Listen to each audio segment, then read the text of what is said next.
welcoming you to our gentle mat yoga class today. Today's class is appropriate for those folks who feel comfortable and safe getting down onto the floor and getting back up from the floor. And we will be making those transitions very mindfully today. Our class, we have some goals of our class to help circulate the blood and the lymph, to stimulate our digestive fire, to create strength and structure in the bones and the muscles and the mind. And we'll also continue to explore this concept that we learn in yoga philosophy called tapas. It's a Sanskrit word that basically means discipline or austerity. It's a personal observance. It's the third niyama that basically, in order to get any benefit from doing yoga at all to some sort of personal transformation that we might be looking for, we have to practice consistently. And tapas is, having that discipline to keep showing up and to keep the flames of your practice going. Like some of our community, I've learned, have been practicing yoga for over 50 years. And someone I learned this week, once she learned of her cancer diagnosis, began meditating every day and has done so for the last 3 years. So that's an example of tapas. It doesn't matter what the practice is, it's just coming to the practice and being in that space where you're caring for yourself. So without further ado, I'd love to just share what you might need for this class. We are going to be rolling out our mat, so I hope you have a yoga mat. But please know if you don't have a yoga mat, we think about ancient yogis and what they had. They didn't have yoga mats. They didn't have yoga leggings. So, you can do yoga in any way, in any outfit, etc. I like to use a mat. I like to have a chair nearby, and we're going to need that chair today because we're doing a fun balance pose where we're going to need a little extra support. I love having a blanket and maybe some pillows, and that will become very important for our very final pose at the end, our Shavasana pose, our resting pose, which arguably is probably the most important pose of our entire journey. So if for some reason you need to get going before we end, I will please remind you to take at least 2 minutes to rest after you do whatever you do in our session today. So let's go ahead and just get started here. I'm going to move to my mat back there and we can get rolling. Okay, so we're starting our session today seated on the earth. And if for whatever reason that's really uncomfortable for you, you can sit in a chair. But getting into a seated posture is tricky for some of us, and yet it's also really, really important because this seated pose is the pose we hope to be able to comfortably be in while meditating, which is sort of the next step of yoga. So coming into a seated pose that feels good to you. And I've come to sit on one of my yoga blocks. You could use a pillow. If it feels really uncomfortable to sort of sit like this, you could also fold your knees underneath and sit up on maybe 2 yoga blocks. So you're sitting in a hero's pose. We won't be here for that long, but I'd love you to explore, maybe also on your own time, what a comfortable seated posture might be for you. And please know that you don't have to push through discomfort or pain. I want you to be comfortable for this whole ride today. So I'm going to use my Shruti box, which is a drone instrument to get us sort of centered, get us into our yoga space. And I'll invite you just to begin by noticing your seat upon the earth.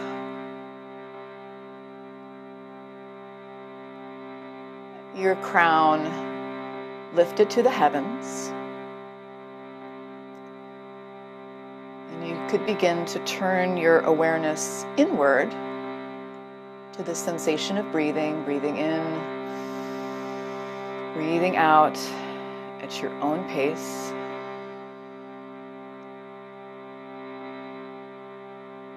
And I'll open our class with the sounds of 3 ohms. You can listen or join in.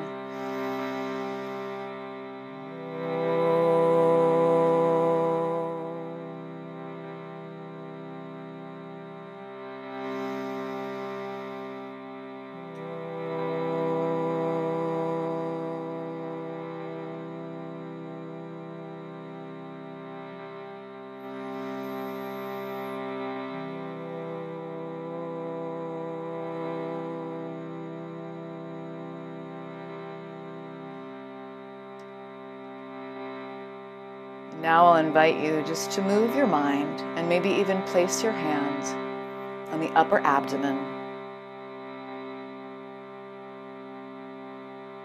This is the seat of our willpower or personal ambition.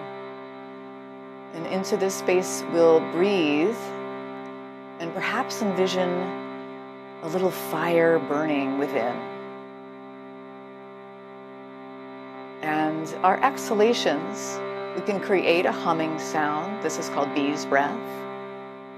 We can imagine that vibration stoking the flames of this fire at the solar plexus, finding maybe 5 bee's breaths.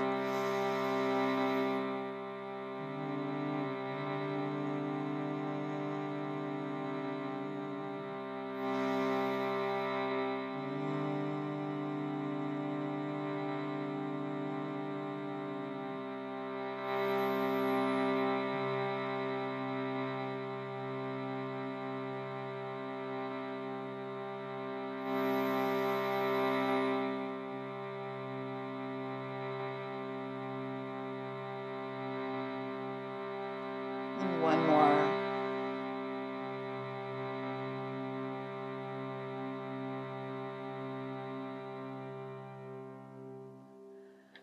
Very good. Just warming up from the inside. We're going to go ahead and, make any adjustments to your posture, bringing the hands down at the sides. And we'll inhale, both arms lifting up. As we exhale, we'll take a little gentle twist to the right, bringing the hands down. Inhale, arms rise, lifting to center.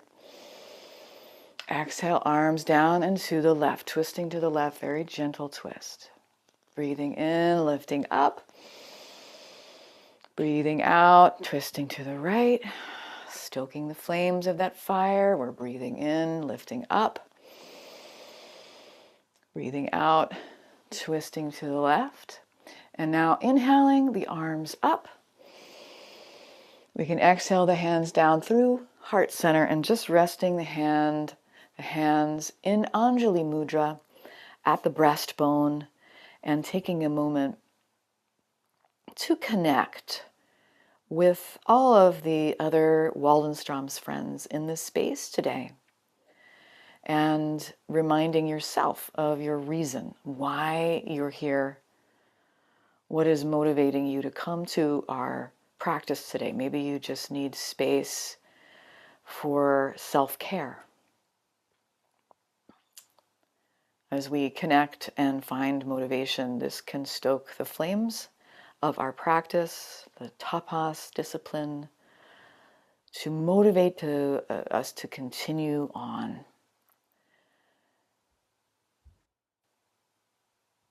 Taking a breath. Maybe you want to rub the hands together for a moment. Interlace the fingers, juice up the fingers a little bit. That's good. And we'll just very gently, carefully come onto our hands and knees. So coming onto my hands and knees, I might be somebody who has really tender wrists or tender knees. So I can pad up using a blanket under either of those or both of those. And I'm just going to take a moment to find my foundation here. Nice, solid handprints on the earth. Knees are underneath the hips. And maybe the tops of my feet or my toes are resting on the earth, whatever feels best. And I'm just going to begin to create some circles with my whole body. So my whole body is moving in whatever size circle feels good. And I'm breathing as I do this gentle movement that's helping to warm up my joints, the joints in my wrists and my elbows and my shoulders. Maybe you can feel the movement in the spine and the hips, the knees, even the ankles and feet. Coming back in the other direction. Just a little whole body movement to get us going. And then we'll come slowly back to that neutral centered place. And we're moving the mind now to the belly, to the upper abdomen, that place where the fire is lit. And I'm going to pull that up just a little bit. And that will be my neutral spine. And then the opposite of that, I can arch my back and kind of allow the belly to sink down while I perhaps lift my head, if that would feel okay. And then I'll move back to neutral, or I might be okay with rounding my spine, and that's you. If you do not have osteoporosis, you would feel free to round the spine. Coming back to neutral and arching the back with an inhalation, coming into our cat-cow, or cat neutral, or cow neutral, I mean. So just moving the spine in whatever way feels best for you. So again, if you're caring for basically severe osteoporosis, you're going to try to avoid rounding the back throughout our session today. That's been sort of contraindicated, but everybody is different. Maybe one more. And then I'm going to give my wrists a break, tucking my toes under, walking my hands back. I'm going to plug my fingertips into the earth. I'm getting a really big stretch for my toes. If this feels uncomfortable on your toes or knees, you can come forward. And I'm going to take a few lion's breaths. Remembering that flame at my center, I can almost imagine I would be a fire-breathing lion today. In my lion's pose, I'm opening my mouth and sticking out my tongue and creating a little ha sound. Breathing those flames out, releasing the stress valve.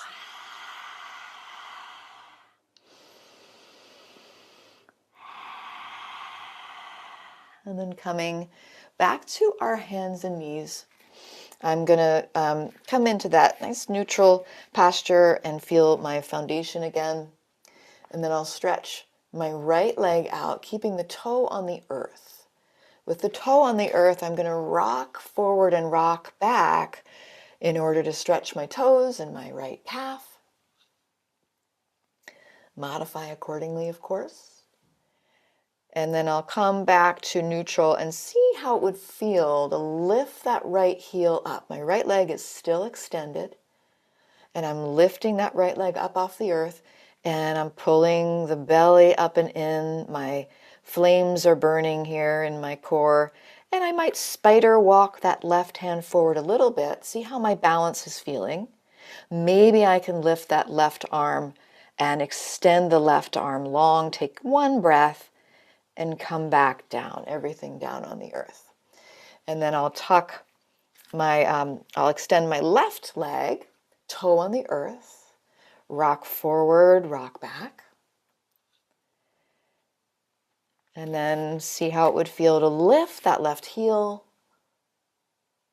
straight out from the hip, and we're pulling the belly up and in and spider walking that right hand forward, getting a sense of how the balance is feeling today. Maybe we lift the right arm up, maybe we don't.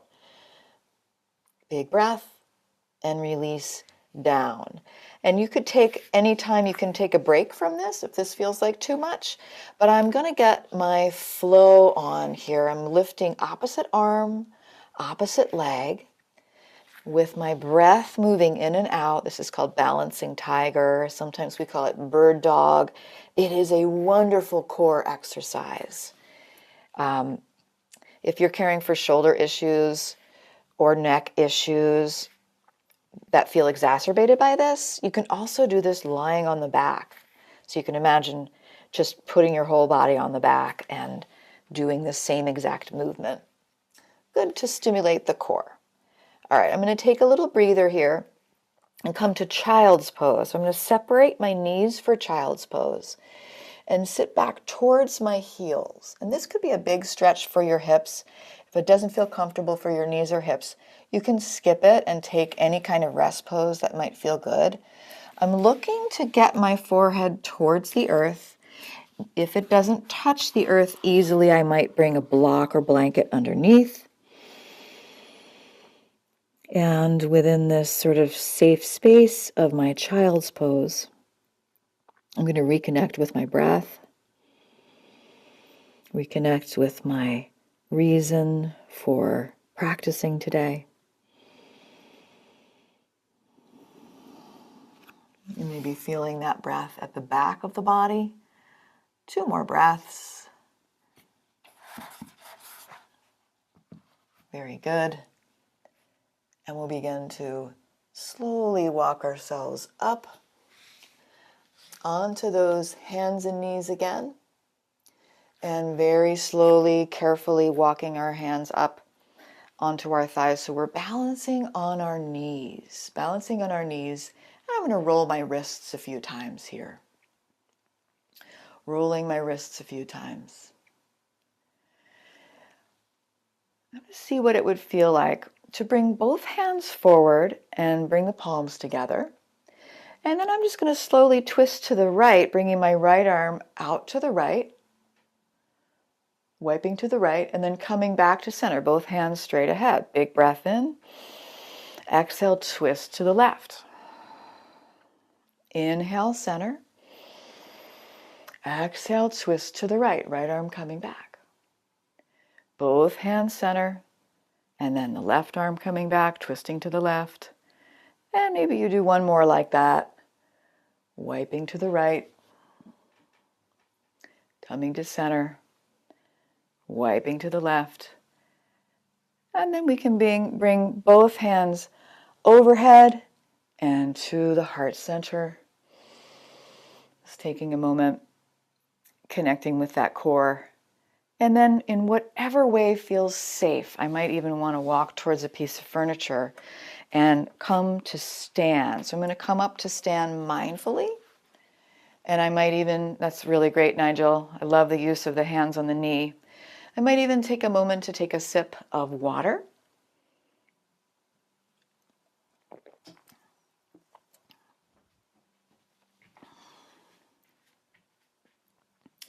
And I'll get myself situated so I have what I need. I might have a chair nearby, as I mentioned before. And taking a moment to peek down at the feet and the toes.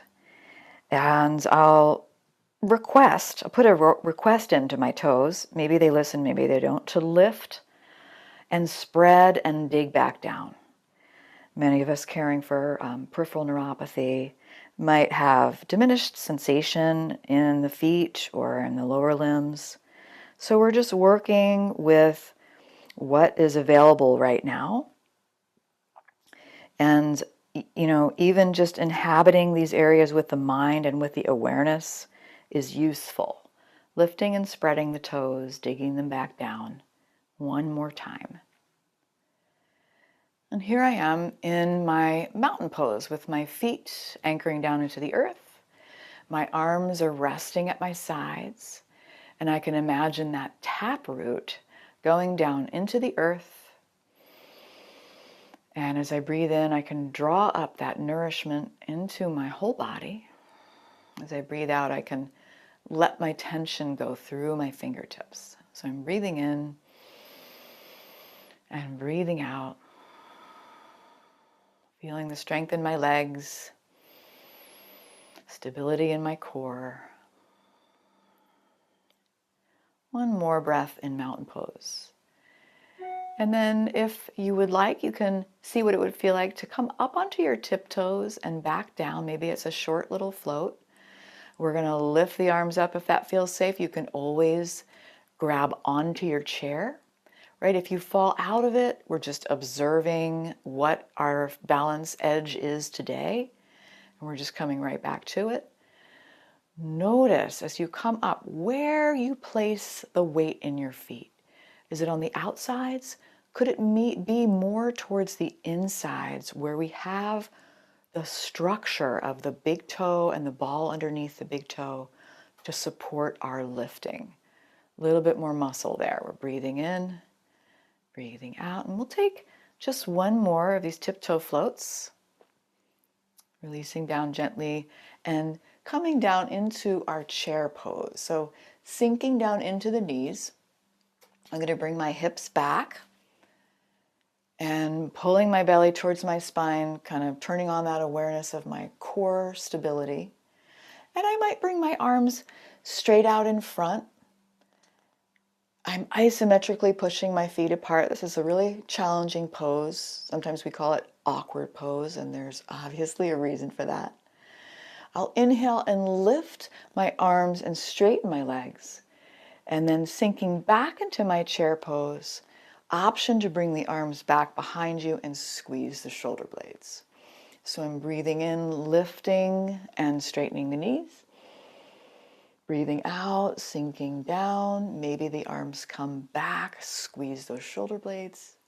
And we'll take two more of these chair pulses, which are a great way to build strength in the glute muscles, in the legs, for movements that we do, such as getting up out of a chair or walking up the steps. Taking one more.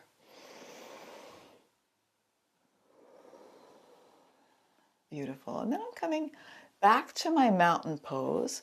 I'm going to bring my hands straight out in front like we did before. The palms can press together. And I'm going to slowly slide my right hand down my left arm and open, twisting to the right.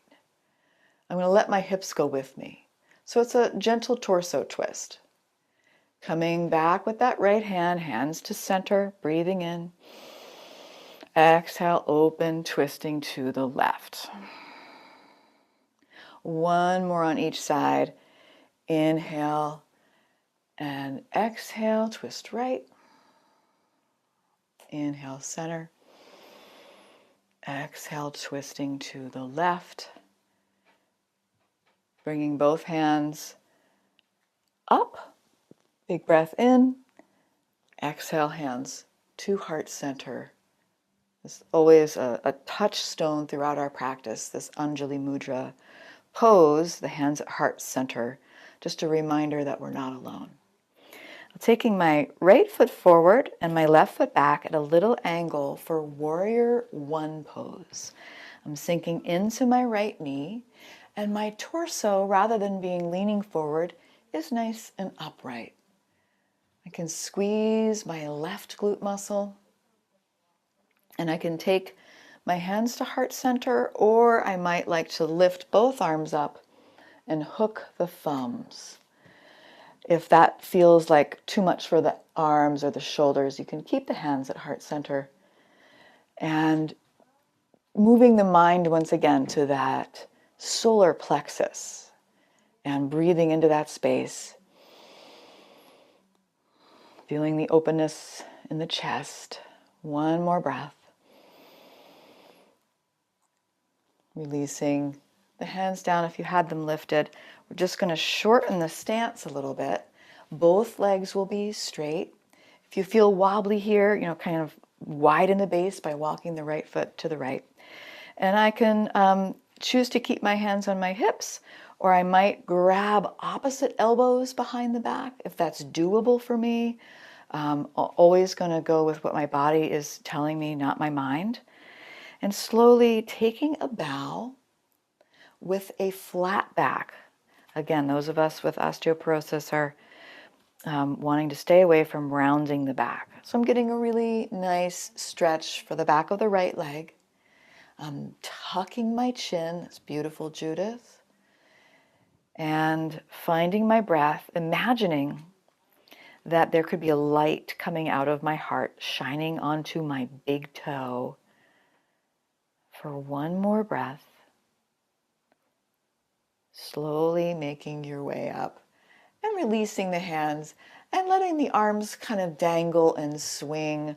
I'm going to step forward, lifting my arms, lifting my left knee, and coming right back down. So we're just having a little fun, lifting and coming right back down. Finding a little balance challenge, perhaps. If you stay lifted for a breath or a part of a breath cycle.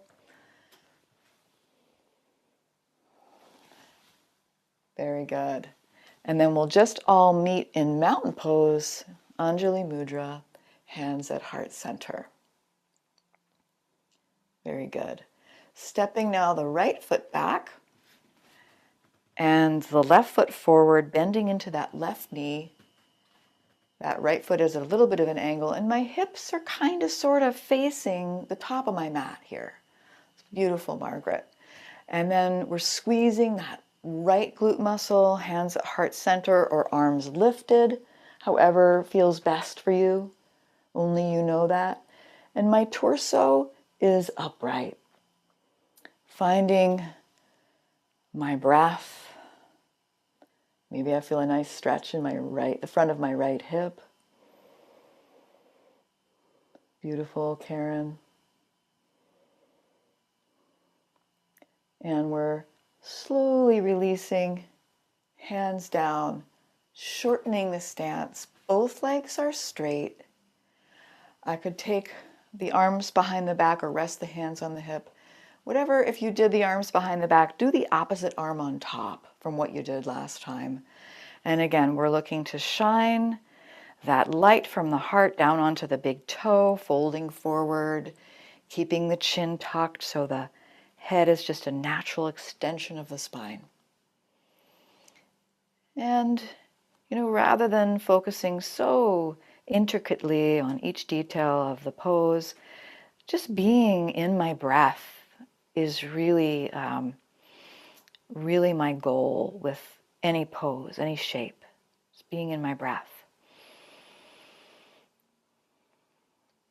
When I'm ready, I can come up, releasing the arms, letting the arms swing and dangle a little bit, and playing, lifting that right knee up, lifting the arms, stepping forward, stepping back, finding what my balance feels like today.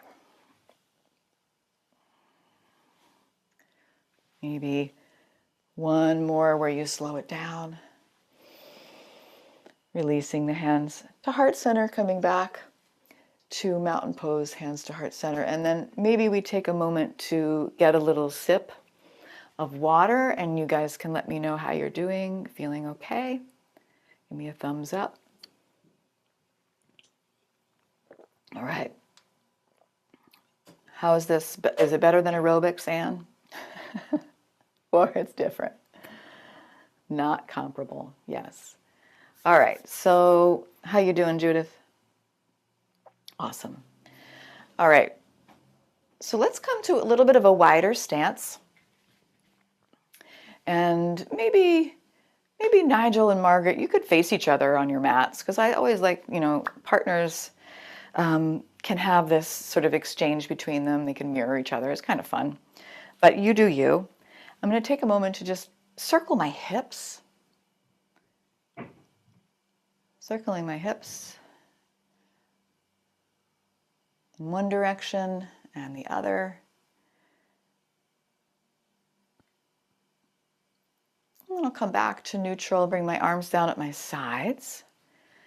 And I'm lifting my right arm up, stretching to the left side, and letting that left arm swing and dangle. So releasing the shoulder on that left side.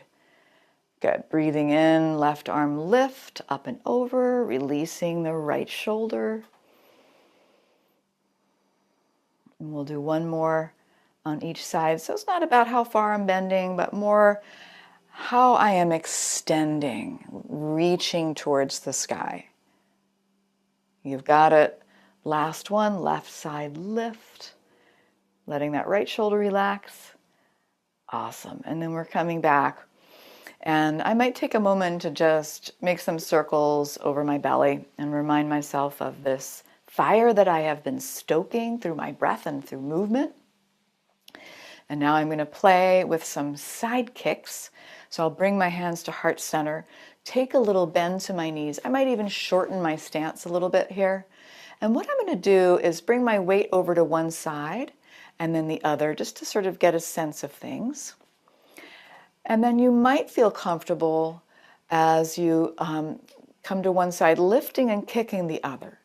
Lifting and kicking. So I'm squatting and kicking. Squatting and kicking, and maybe the arms get involved. So this is something you might find in like our cardio flow class. I like to do a lot of this. But I'm turning on those side glutes that we're going to use for a pose in a moment. Turning on those side glutes. Yeah, play, have fun with it. Take a break if it's depleting you. You got it, Janet. One more. And I guess I'll do one more with my hands at heart center. And then I'll take a moment with that wide stance and allow my hands to slide down my legs for a brief forward fold. Again, if I'm somebody caring for osteoporosis, I'm going to take care not to round my spine. So folding forward with a wide-legged stance and doing what feels best for me with my head, with my neck. I have really tight hamstrings here. I might soften my knees a little bit.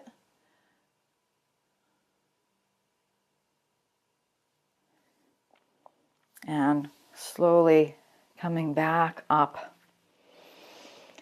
All right. So let's go ahead and come to the wide stance. You guys are doing so well. I'm going to bring my right toes to the right and angle my left foot in. My heart is still pointing towards you, right? So this is our warrior 2 stance. So I've got my right foot forward, my left foot back at an angle. My torso is pointing towards you. And then I'll open my wings, spread my hands,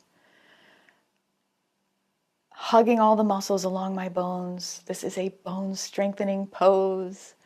I could shift my gaze over my right hand, maybe reconnecting with my breath, reconnecting with my intention, why I'm here. And then we'll flip this right hand and reverse the warrior. So that right hand coming up and over, and we'll come back to warrior 2. So we're breathing in, reversing, breathing out, warrior 2, one more time. Very good. Coming back to warrior 2, and then allowing the hands to drift down. I'm going to shorten my stance considerably here. I still have my right toes to the right. I'm going to angle my left foot in, and I'm going to make sure that I have a chair nearby. So we'll do triangle pose first, and then you can change where you are, your location, for the second pose. But with triangle pose, it's kind of a hard pose. I've got my right foot forward, my left foot back, and I'm angling that foot in more than I did with warrior 2. I'm allowing my left hip to kind of sass out a little bit, and I might bring my right arm up like a T-spout, and I'm pouring it out of that right arm, and I'm coming back up, just kind of getting into the space of triangle. And then I might stay down and bring my hand to my thigh or my chair, whatever feels good. I'm keeping that left shoulder back, and I might lift that left arm up. I might lift my gaze, or I could keep my gaze down. And for me, I'm somebody who has neck issues. I tend to be ungrounded, so looking down feels good. Slowly traveling back up. And now I just walk it out a little bit. We're going to do our fun balance pose, which is a challenge called half moon. We're going to do this with the chair. So I've got my right toes to the right, and the left toes are angled in. I'm going to play around with the idea of like a cartwheel. Now, don't worry, we're not doing a cartwheel, But the motion is that of like the beginning of a cartwheel. I'm going to take my hand down onto my chair and do that little side kick up with my left leg, right? That left hand can be on the chair. So I'm playing around, finding what feels good, that side kick coming up. And I might keep this like a dynamic practice where I'm moving and stoking the flames of my fire. I might feel comfortable staying with that left leg lifted. And it's a lot of work. Maybe I want to lift my left arm up into the sky. Gaze could be down, gaze could be up. And maybe just for a millisecond, I try letting go of holding onto the chair. Oh yeah, you got it, Anne. Beautiful. And then I'm just going to come out of it and walk it out. Very hard pose, half moon. One of my favorite poses, though. So I'm going to take a little sip of water between sides. And after our half moon, we're going to sit down and begin to wind down. So this is sort of the peak pose of our session.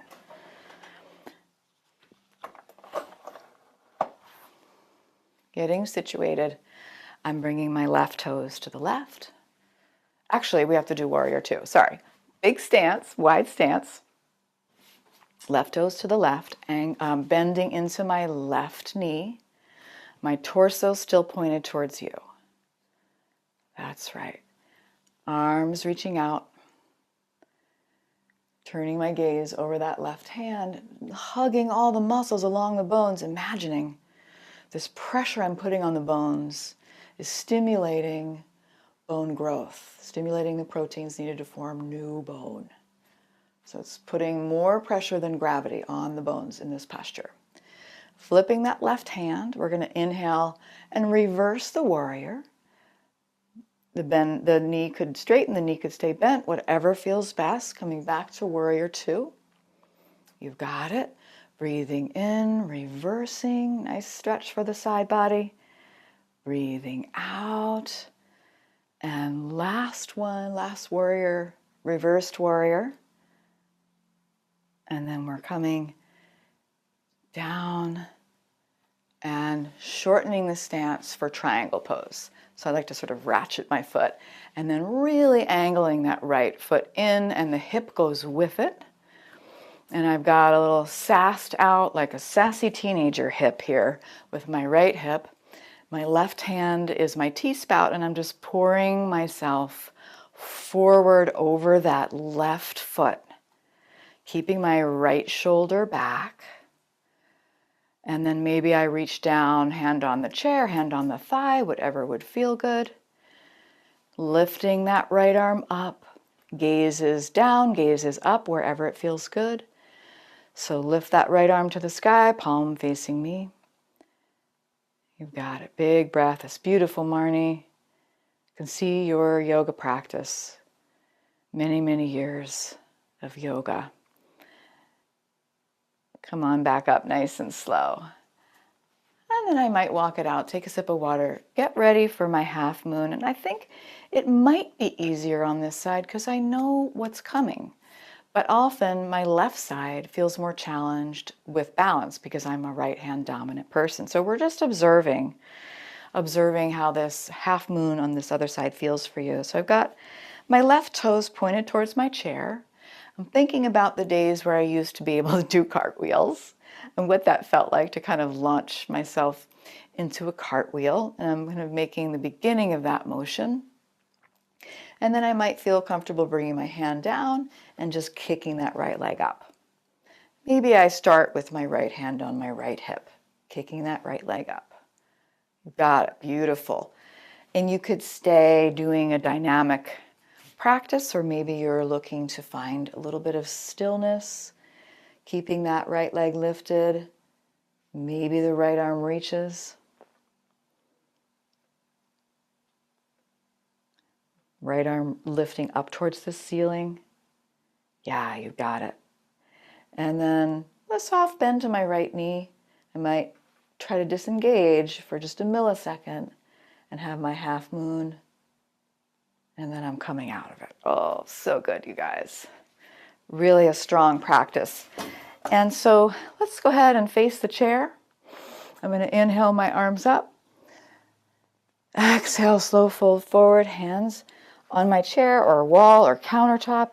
I'm stepping my feet back, coming into my downward facing dog. And those of you with tight hamstrings can take a little softness to the knees. If you do have tight hamstrings, I recommend this pose. It can really help with that. And somebody said they needed to stretch, so this is another good one. This is for a stretch, and you can do this. Some of us might feel comfortable taking the hands onto the mat and doing a down dog that way. But while I'm here, I might as well come to sit, using my chair to come to sit, mindfully transitioning to the floor.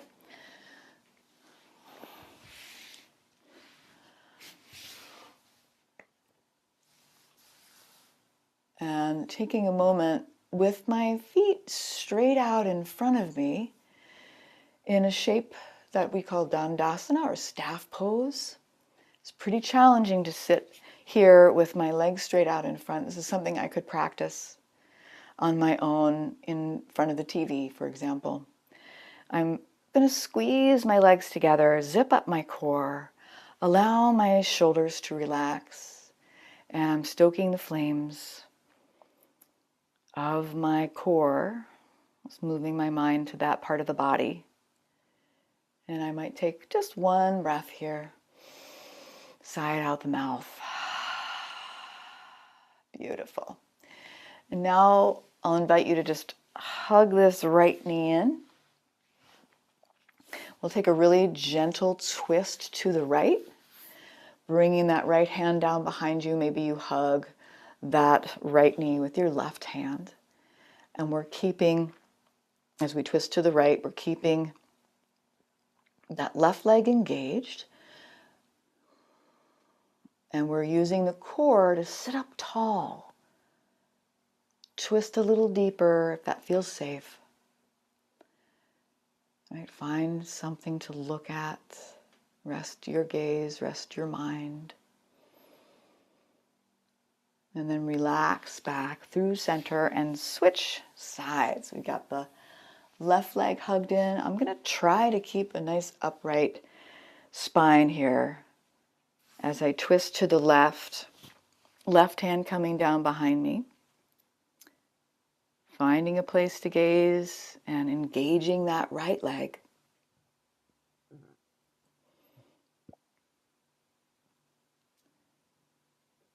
Slow release back. And then go ahead and grab your blanket and take it underneath the head. Maybe you use a pillow, whatever works. We'll just need it for a moment. So I'm going to come down onto my back, and I'll have a little neck support here, if that would feel good.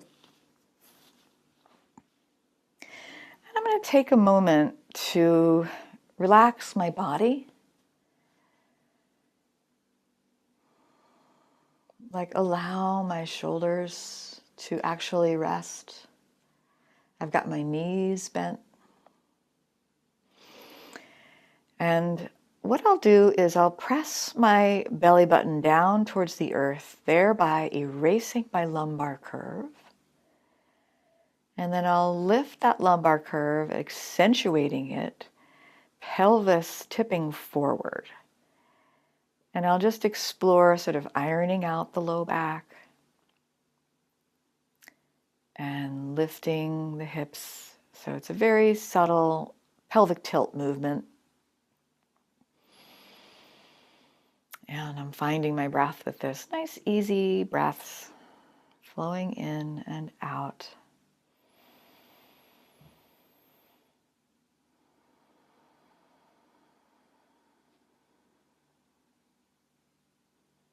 Maybe one more.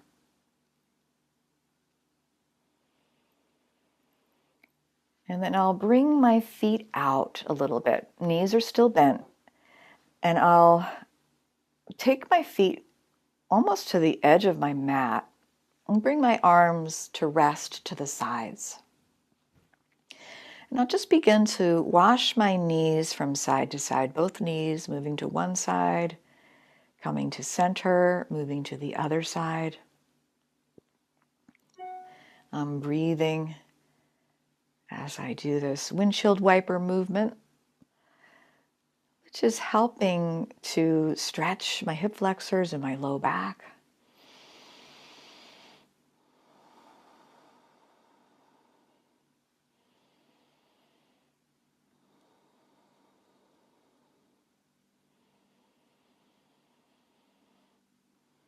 Moving at whatever pace feels good. Maybe one more on each side.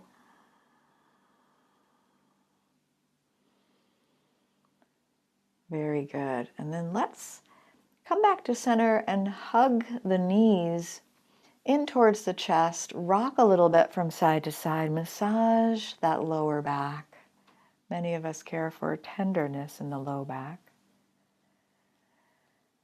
And then I'll keep my right knee hugged in and press my left leg long, or keep the left foot on the earth with the knee bent. So that's an option for you. I'm hugging my right knee into my chest or out to the side a little bit. And this is a wonderful pose for stimulating the digestive juices, for releasing air from the abdomen if you have gas. It's good for digestive issues in general, just to put this pressure on the right side. So you could stay here if that feels good, or you might like to begin to stretch the right leg up towards the ceiling, holding on to that right leg with the back, at the back of the right thigh with the hands. I'm finding a few easy breaths here, pushing my leg into my hands as well as pulling the leg back with my hands. The leg does not have to straighten.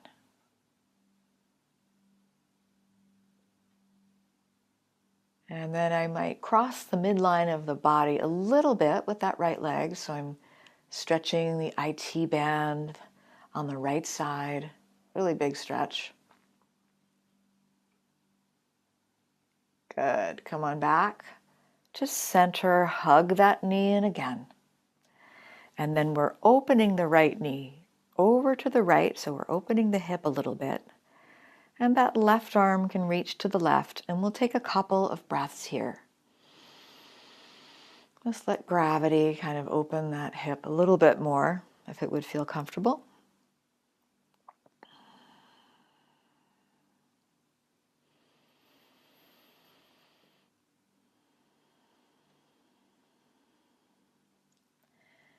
And then we'll come back and hug both knees in again.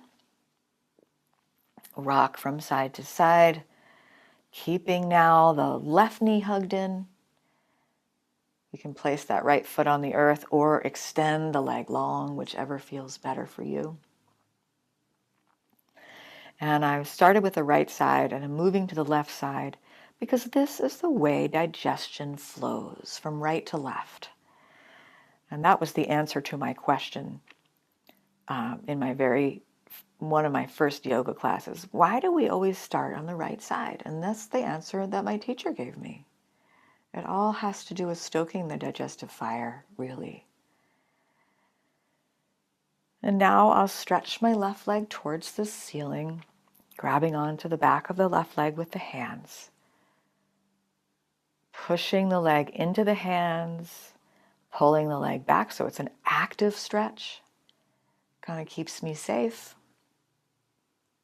I'm finding a few easy breaths.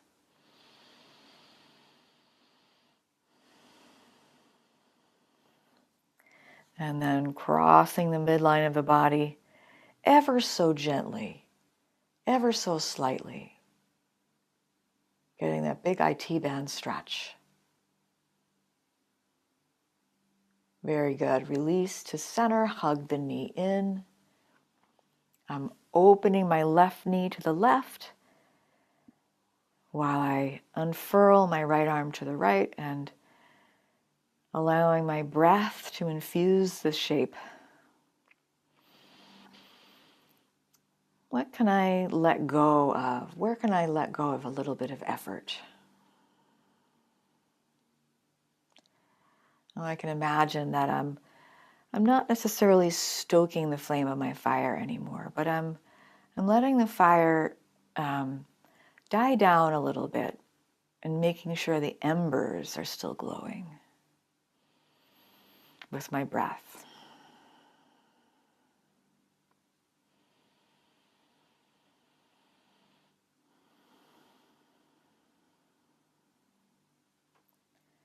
Good. Come on back to center. Rest both feet on the earth with the knees bent. We'll take one more active pose, bridge pose. So for bridge pose, you can remove anything that is holding up the head. We want to take that neck support out. I do not want to move my head from side to side for this pose. So if it's helpful for you, you want to watch me do it first and then try it. That's totally fine. With bridge pose, I might even like to squeeze something between my thighs. I want to keep my knees kind of in line with my hips as I do this pose. So I'm going to be driving my arms down into the earth and lifting my hips up.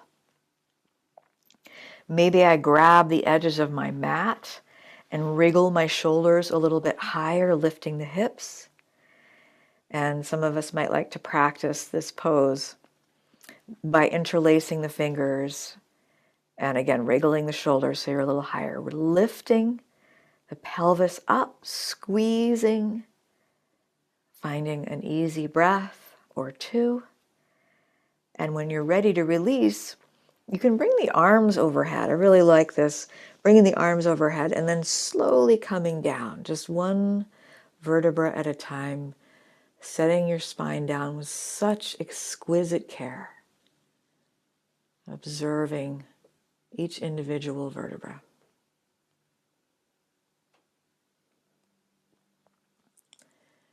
And when you touch down, you can once again bring the feet to the edges of the mat, arms to the sides, come to a windshield wiper.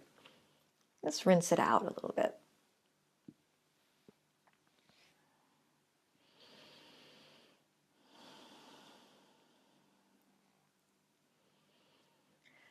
And then with the feet back about hips distance apart, I'm going to come into my figure four by crossing my right ankle over my left knee.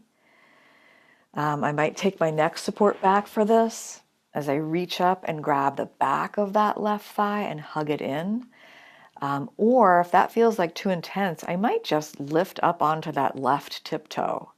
I might be feeling a lot of sensation in that right hip. So you determine what is the best way to come into this figure four for yourself. I'm finding my breath.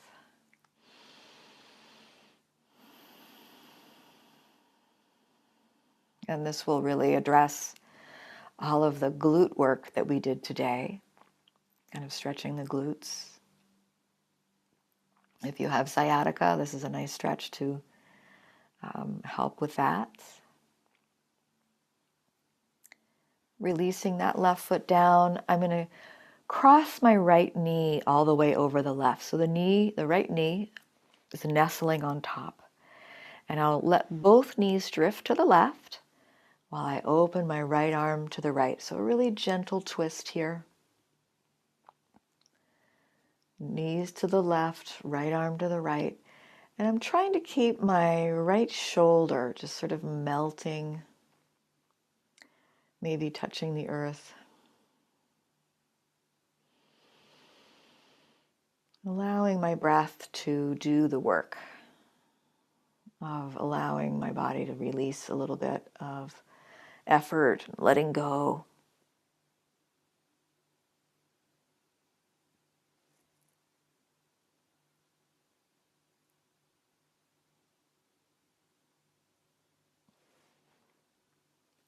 When I'm ready, I can gently come back to center. Sometimes that pose feels really good and I want to stay long. So you do you. As we'll come to our figure four on the other side whenever you're ready, with that left ankle over the right knee, reaching up, hugging it in, right? Or maybe just coming up onto the tiptoes of the right foot if this feels too intense. Very good. And I'm finding some easy breaths here. Moving my breath and my mind to the part of the body where I'm experiencing sensation. Easy breaths. Maybe the lumbar curve is flattening down towards the earth.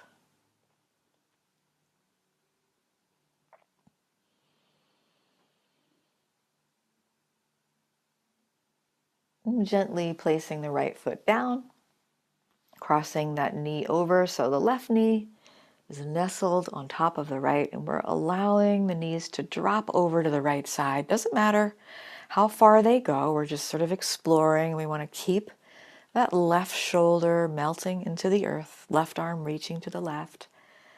And you can get quite a nice pectoralis stretch in this posture. Always an option to gather something and prop up the knees on the right side if you wish.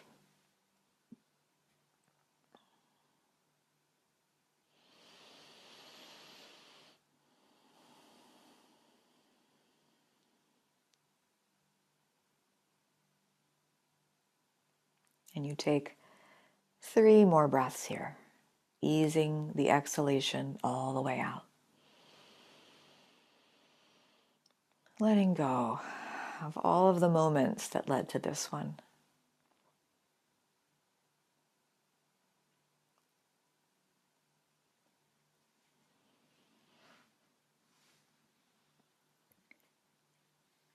And when you're ready, you can come back to center one last time. We'll hug the knees into the chest.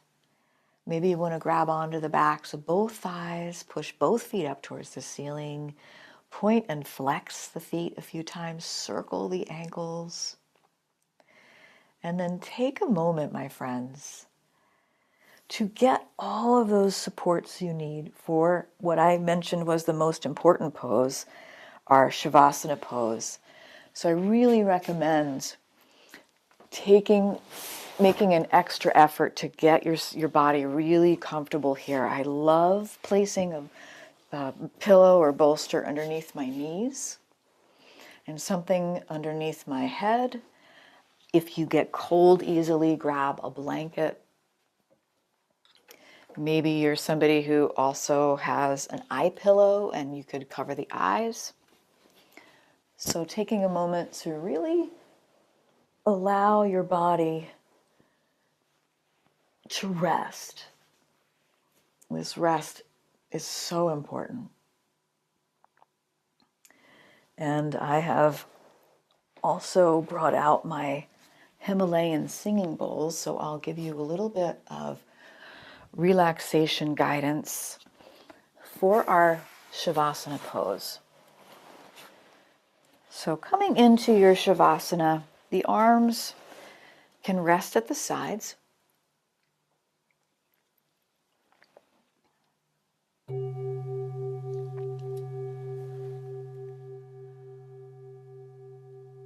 And maybe you take a moment and kind of lift the limbs up and see if you can get them a little farther away from the torso and let them ease down.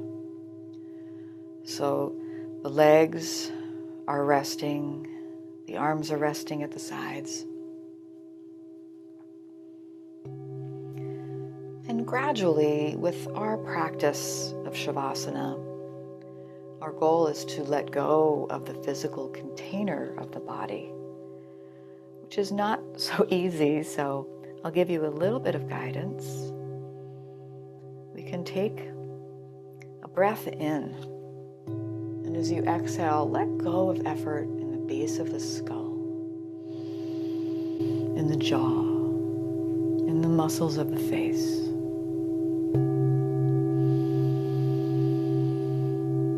Allowing the shoulders to relax into the earth below.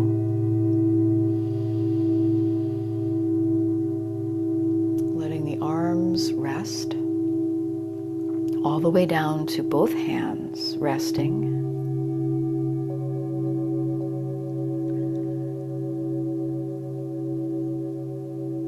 Taking another breath in and And as we exhale, we're letting go of effort down the length of the spine. Just easing into the support below, sinking into the sweet embrace of the earth. Here is where you are safe. Here is where you are loved, cared for.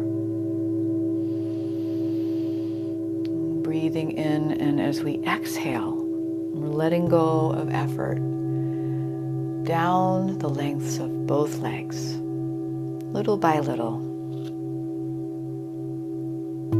Both legs are relaxing, softening,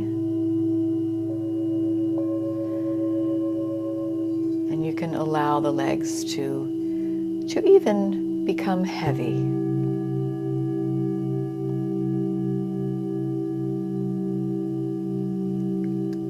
Taking a breath in. As we exhale, we're letting go of the whole entire body, letting it sink, letting it rest.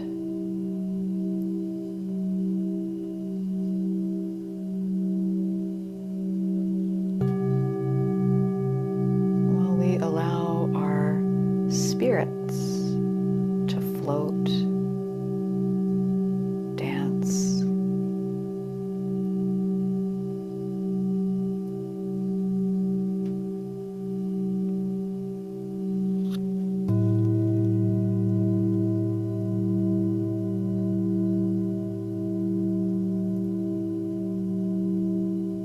Giving ourselves permission for the next moment or two to do absolutely nothing. And by doing nothing, we are doing something very important. Stimulating the rest, digest, and heal side of the nervous system.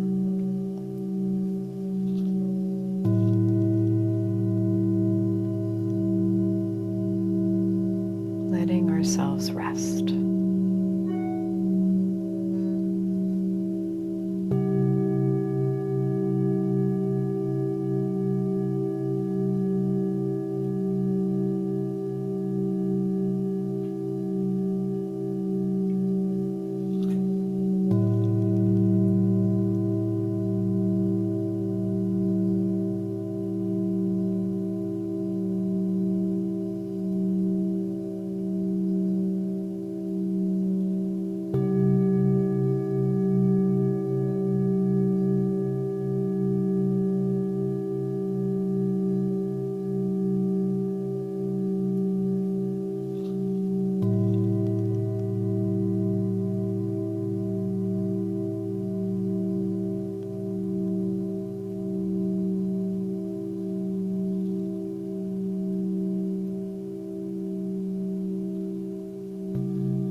And now we'll begin to emerge from our Shavasana cocoon, coming back gently and slowly into the breath infusing the body with vitality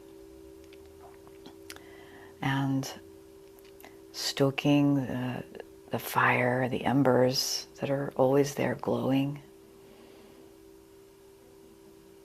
We come back into our bodies by stretching the arms, stretching the toes, maybe rolling onto one side, giving yourself a hug, thanking yourself for making time to take care of yourselves. And when you're ready, joining me, if you're not already there, in an upright posture, sitting with the hands at heart center, if it's in your practice today, joining me or just listening to the sound and vibration of one single Om. And we can let that Om connect us as a community. Breathing in. Om.